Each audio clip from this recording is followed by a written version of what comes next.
ఓం శ్రీ గురుభ్యో నమః. శ్రీమాత్రే నమః. దుర్గా సప్తశ్లోకి. దసరా నవరాత్రుల్లో మనం ముఖ్యంగా శక్తి రూపంలో ఉన్న అమ్మవారిని ఆరాధిస్తాం. యా దేవీ సర్వభూతేషు శక్తి రూపేణ సంస్థిత. నమస్తస్యై నమస్తస్యై నమస్తస్యై నమో నమః. మార్కండేయ పురాణంలో దేవి మాహాత్మ్యాన్ని వర్ణించే మహోన్నతమైన గ్రంథం దుర్గా సప్తశతి. దేవీ మాహాత్మ్యాన్ని వివరిస్తూ మహిషాసుర, శుంభ, నిశుంభ మొదలైన అసురుల వధను వర్ణిస్తుంది ఈ గ్రంథం. దీనిలో మొత్తం 700 శ్లోకాలు ఉండడం వల్ల దీనిని సప్తశతి అంటారు.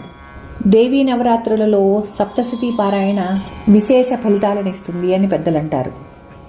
దుర్గా సప్తశతిలోని 700 శ్లోకాలలో ముఖ్యమైన 7 శ్లోకాలను దుర్గా సప్తశ్లోకిగా కూర్చడం జరిగింది. ఈ 7 శ్లోకాలు సప్తశతి హృదయంగా పరిగణింపబడతాయి. వీటిని భక్తితో పారాయణ చేస్తే సప్తశతి పారాయణ చేసిన ఫలితం కలుగుతుంది అని శాస్త్రవచనం. దుర్గా సప్తశ్లోకి. సంకల్పం. మమ శ్రీ దుర్గా పరమేశ్వరీ ప్రసాదేన చింతిత సకల మనోరథ సిద్ధ్యర్థం ఆయుర్విద్యాయసో బలవృద్ధ్యర్థం సర్వారిష్ట పరిహారద్వారా సమస్త మంగళావాప్త్యర్థం విశేషతః అస్మిన్ భారతదేశే పరిదృశ్యమాన పరస్పర విద్వేష హింసా నిందాదీనాం నివృత్తిద్వారా ధర్మశ్రద్ధాలూనాం సకల శ్రేయోభివృద్ధ్యర్థం ఏతద్దేశ రాజ్య పరిపాలకానాం ధర్మే శ్రద్ధాభివృద్ధ్యర్థం ధనధాన్యాది సకల సంపత్ సమృద్ధ్యర్థం శ్రీ దుర్గా సప్తశ్లోకీ పారాయణం కరిష్యే.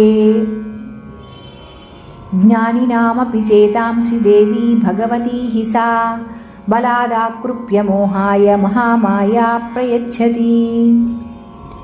దుర్గే స్మృతా హరసి భీతిమశేషజంతో స్వస్థై స్మృతా మతిమతీవ శుభాం దదాసి. దారిద్ర్య దుఃఖ భయహారిణి కాత్వదన్యా సర్వోపకారకరణాయ సదార్ద్రచిత్తా సర్వమంగళమాంగళ్యే శివే సర్వార్థసాధికే శరణ్యే త్రయంబకే గౌరీ నారాయణి నమోస్తుతే. శరణాగత దీనార్త పరిత్రాణపరాయణే సర్వస్యార్తి హరే దేవి నారాయణి నమోస్తుతే. సర్వస్వరూపే సర్వేశే సర్వశక్తి సమన్వితే భయేభ్యస్త్రాహినో దేవి దుర్గే దేవి నమోస్తుతే. రోగానశేషానపహంసి తుష్టా రుష్టా